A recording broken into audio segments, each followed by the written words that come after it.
This South Winn Coach Conversation brought to you by Dave's Collision Shop in Ashen, by Becker Hardware in Ashen, and by Fidelity Bank and Trust in Kilmer in Ashen. We're with South Winn Coach Jason Ohrt. And Coach, I know you're coming off a 7-3 season a year ago. You got some expectations heading into this season, but I'd imagine you've reached the point as a program that you welcome those expectations and you thrive on those expectations. Would you agree?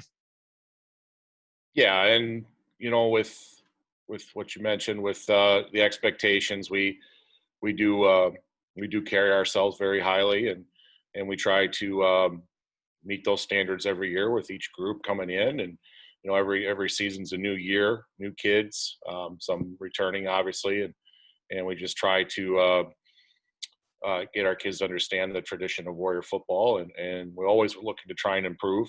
And 7-3 is a nice season, but we know we can do better, and we're going to try and do that this upcoming fall. And you're looking at your roster coming in. I look at it and say you have a solid nucleus returning. Is that a good way to put it? Yeah, especially in the skill positions. We return a lot of backs and receivers, and we return an all-state quarterback, and Jacob Harold and Kale Kaboshik, a slot type player, was also all-state last year. And we have some experience back on the line. So, you put all that together, and on paper it looks really good, but still you got to put in the work and the time. I feel like our kids are doing that. They've done an outstanding job over the course of the last 6 months, getting themselves in phenomenal shape. Couldn't believe some of the gains that I saw in the weight room when we were finally able to get back into the weight room with the kids in July. And so that's exciting to see. And that should transfer over to some good football, hopefully this fall. And knowing the fact the kids have put in that time when they really didn't have the organized opportunity to put in a lot of time due to COVID-19, that makes you really appreciate what they've done.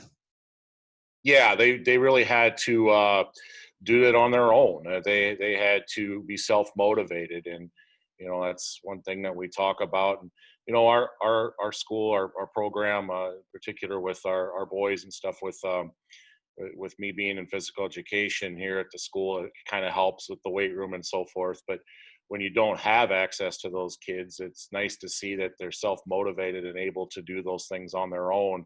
And we weren't allowed to have FaceTime with them. When you look at your preseason camp due to COVID, how was this year's preseason practices different than years past? A little different. I mean, first and foremost, safety was the priority. Not that it always isn't, just different kind of safety, to overemphasize this preseason, and just keeping things as far as equipment clean, keeping our guys hydrated while maintaining social distance and following those guidelines too as well. Hand sanitizer breaks, things like that. And I'm always in constant communication with our athletic trainer, Heather Lang, who does an outstanding job for our program. She's been with us now for 7-8 years, and I can't thank her enough for what she does and brings to the table. But we've been in constant contact with her. She's at all our practices. She continues to give us feedback and tell us if there's things that we can do better. So I really feel like we have a great system in place, and so far so good on our part. And the fact that just football is happening and all sorts of high school activities are happening, is that maybe a little bit of motivation for the young people to, when they're away from the school setting and away from the football setting, to live that healthy and that safe lifestyle, and maybe don't take the gambles that maybe you and I did as teenagers? Yeah, and we talk about social sacrifice quite a bit, and as a coach, I can assure you I'm making social sacrifices too, and I know the rest of my staff is. We're very conscious about it. We really kind of modeled what the baseball season did as far as their coaches, and a lot of our kids play baseball too. So we kind of, and one of my assistants is an assistant baseball coach. So we kind of modeled what they did in some of the practices they preach, so to speak, with the kids to keep them healthy all season. And so we're trying to implement some of those strategies too with our kids, and just just tell them to err on the side of caution and just try to make good, healthy decisions. And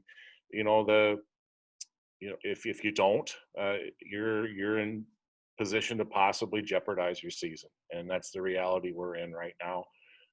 So I think the kids understand that, and hopefully we can continue to do that going forward. And coming up this Friday night, North Fayette Valley comes to town. I know you guys have had some great football games over the years. You haven't played the Tiger Hawks in quite some times. How fun is it to maybe get that rivalry going again?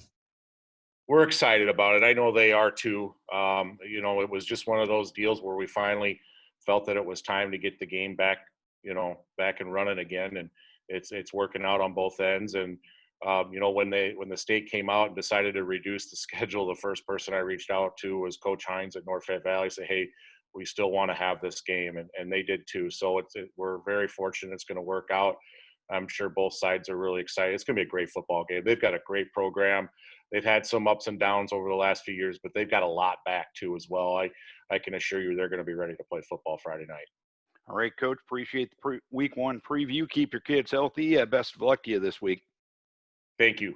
Thank you for the time. This South Winn Coach Conversation brought to you by Dave's Collision Shop in Ashen, Becker Hardware in Ashen, and Fidelity Bank and Trust in Kilmer and Ashen.